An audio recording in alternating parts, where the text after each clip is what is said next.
Hi, it's Chris and Betsy of As We Go. About once a week we head into Galveston to run some errands, and when we do, we pass a classic icon here on the Bolivar Peninsula. And we invite you to join us as we go take a brief peek at the Bolivar Point Lighthouse.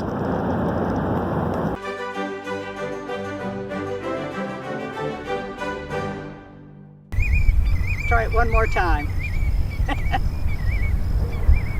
I like that. They quieted down for me. Okay, so we're here on the drive, or the road that leads right up to the Bolivar Point Light.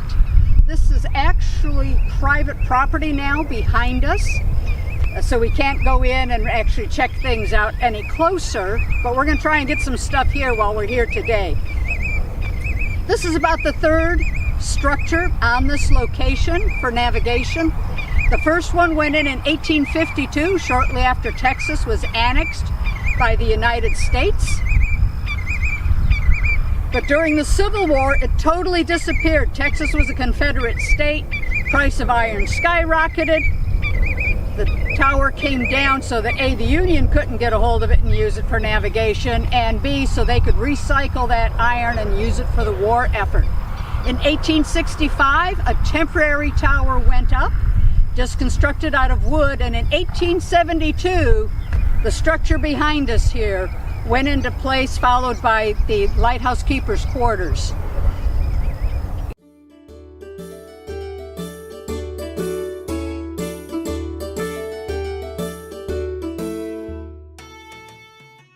The lighthouse has some great history. It survived the storm of 1900. They had winds of over 120 miles an hour. That storm is famous, or infamous, I should say, as it destroyed the city of Galveston, killed over 6,000 people. 120 people rode out the storm, perched on the stairs inside the lighthouse tower. Again in 1915, another major storm, winds 126 miles an hour, and the tower still stood. 60 people took shelter inside. It survived ravages of time, tide, and weather, but it couldn't survive economy. During the Depression, another light went in, or before the Depression, I believe, on the opposite side of the channel in Galveston. It was brighter. And so in 1933, they pulled the plug here on the Bolivar Point Lighthouse and retired it from service. It remained government property through World War II. During the war, it became a spotter tower, and the lookouts would head out there and observe traffic out here on the Gulf Coast and the Gulf of Mexico, watching for submarines.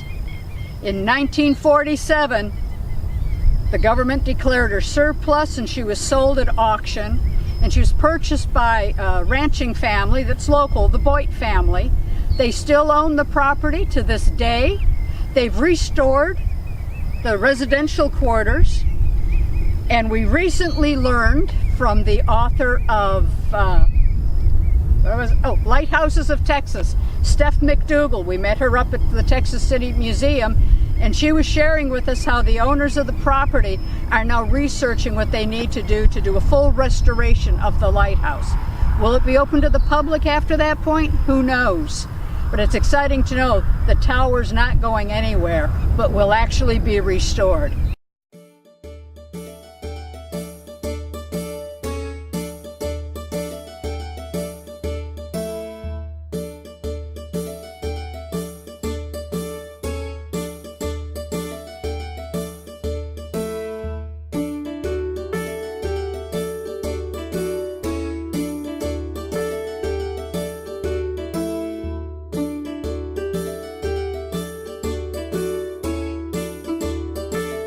Hey, we hope you enjoyed this quick little peek at the Bolivar Point Lighthouse, as limited as it had to be.